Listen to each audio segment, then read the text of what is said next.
My lord, might I come in? Thank you. Sire, please forgive me. I know that you asked not to be disturbed, but I'm afraid that you haven't eaten. I hoped you would at least accept my tea. Here. I took the liberty of adding some lemon and honey to help soothe your throat. I know your voice has been strained recently. Forgive me again, sire. I know that it is improper, but please hold still.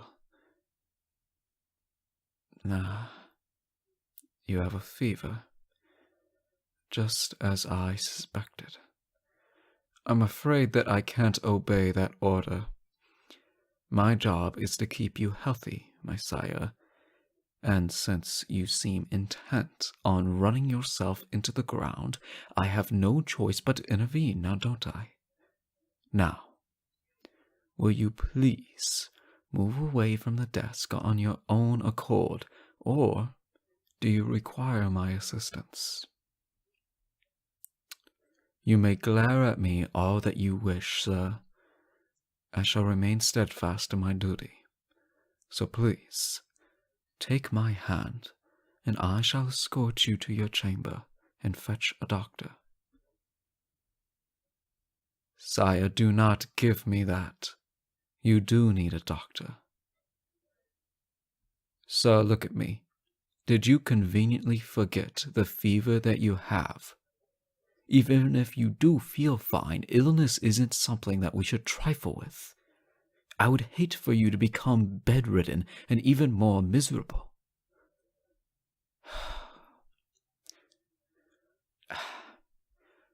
Sire, the work will still be there tomorrow. Mister, I'm afraid I will not listen to any more excuses that you can provide. Now, I shall take my leave now, and I expect you to behave.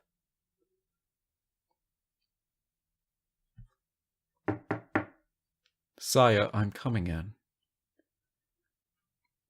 My lord! Sit down on the bed. You looked lost for a second. Are you well? You say that you're lightheaded. Well, sir, not eating will do that to you. Oh, my lord, I will have the chef prepare something. Soup would be best.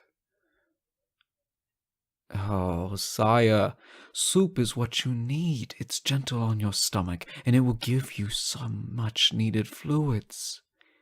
And if you eat it all, perhaps I will allow you to have a scoop of chocolate ice cream. One scoop is all. Yes, chef just made a new batch. I'm sure he won't notice if one scoop goes astray, but only if you allow the doctor to examine you, and you are going to behave like a good patient. Oh, no. No, sire, you tend to be quite the horrible patient. If I'm not mistaken, the last doctor that was called, he ran away. He ran away in tears after trying to administer medicine. That's all.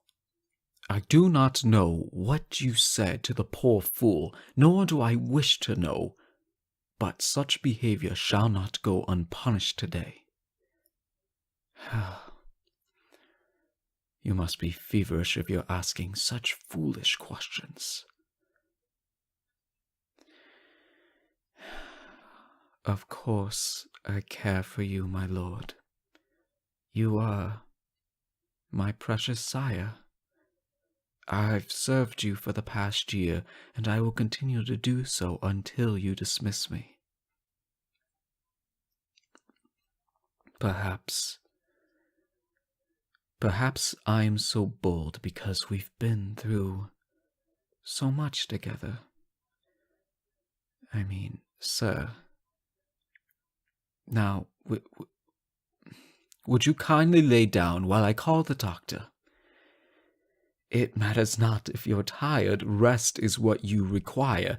I'm afraid that I will be quite insistent on this. I know. I know you want to do well, but you already are. You've proven to all society how noble of a house this is. You needn't work yourself to death to continue to prove it. Your parents wouldn't have wished that upon you. If they could see you right now, I'm sure they would join me in this lecture. Yes. Indeed, I can picture that. It's okay. Sire, you can cry. My lord, you do not have to hide your feelings. Not from me. It does not matter if it's been 6 months or 6 years. Grief follows no set timeline, and anyone who says otherwise is frankly, sir, well, a liar. Yes, I know you do. Sire, I miss seeing them as well. I still prepare his lordship's coffee in the morning, sometimes before I remember. Though, my lord, may I speak freely? You do not have to take this burden upon yourself. Just because you are the sole heir and representative of this house, that does not mean that you need to dedicate your life to maintaining its dignity. Life is much more than paperwork, sire. Yes, I do know that it might be impudent of me to suggest it, but I know that Lady Anna is holding a ball soon. She sent you 3 invites, my sire. I know that she and all of your friends wish to see you again. You've spent enough time mourning, and it's time for you to live now, sir. That's what they would want. And it is what I wish as well. Sire, I want to see you smile again. And I know that I speak for the rest of the staff when I tell you how desperate we are for some cheer in this house.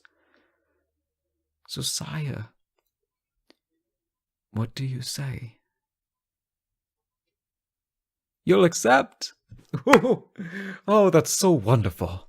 I will send a reply post-haste. Now allow me. Sir,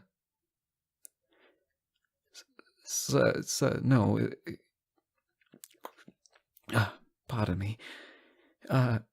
You just appear that you're still holding my hand.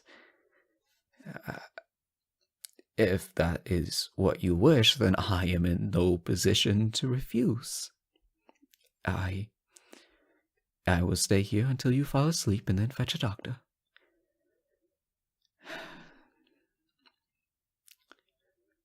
Oh, shh. Sire, I'm here for you. Oh. My lord, I will keep the nightmares at bay, and I promise that. You do not need to thank me. This is my duty, sir. One that I take very seriously. Sleep well, my lord.